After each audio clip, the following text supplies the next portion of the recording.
kausi 2, jakso 1.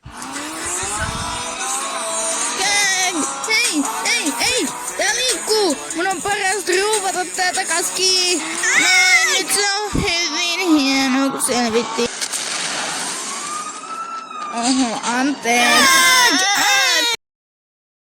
Mun nenä! Miksi on aina mun nenä?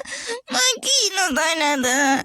Hei herra, ootteko te okei? Wow, mä taidankin ottaa tää omaks. Wow, eli nyt mä omistan korjaamon. Yeah.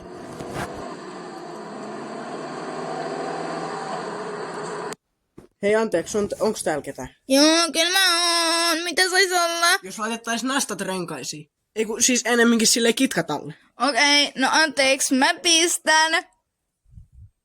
Noin, valmista. Moi moi.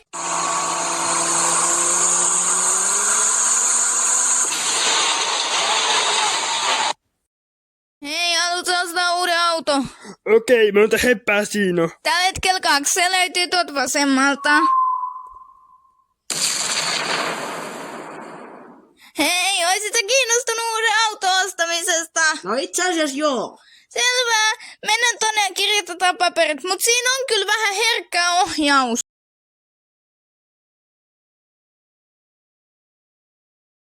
Vähän herkkä, tää on ihan paska. Mä yritän parhaan ja mulle vaan huudetaan. Wow, mitäkään tälle bussille on käynyt? No joku tyyppi kolaroi sen kehälle, ja kun se oli väärentänyt itselleen HSL:n työntekijäkortti. Wow!